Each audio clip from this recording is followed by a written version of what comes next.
అందరి ప్రజలకి నేను విజ్ఞప్తి చేస్తున్నాను, మీరు ఎక్కువ కాంగ్రెస్ సర్పంచ్ని గెలిపియండి. మీ గ్రామాలకు వస్తాను, ఎక్కువ ఇంద్రమైన్లు ఇస్తాను, ఎక్కువ సీసీ రోడ్లు ఇస్తాను, ఎక్కువ డ్రైనేజ్లు చేయిస్తాను. మీకు ఏ నిధులు కావాలన్నా కానీ మినిస్టర్ దగ్గరికి కానీ సీఎం గారి దగ్గరికి మిమ్మల్ని తీసుకెళ్లి సర్పంచులు ఎక్కడైతే కాంగ్రెస్ సర్పంచులు గెలుస్తారో అక్కడ అభివృద్ధి చేస్తానని చెప్పి కూడా తెలియజేస్తారు.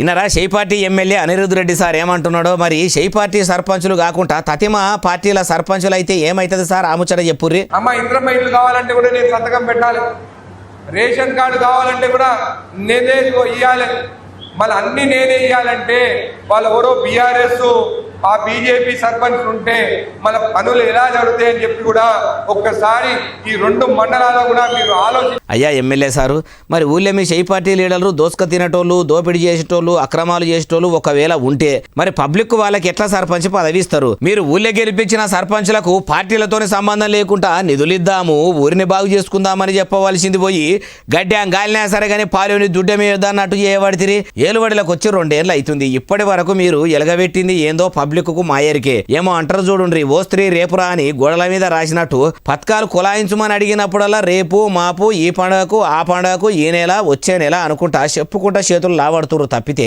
మీరు పథకాలను కులాయించింది లేదు, పబ్లిక్కు ఇచ్చింది లేదు. ఇప్పుడు మీ షై సర్కారు చెప్పే మాయమాటలు నమ్మి మోసపోయేటోళ్ళు ఎవ్వరు లేరంటుర్రు ఈ ముచ్చటినోళ్ళు.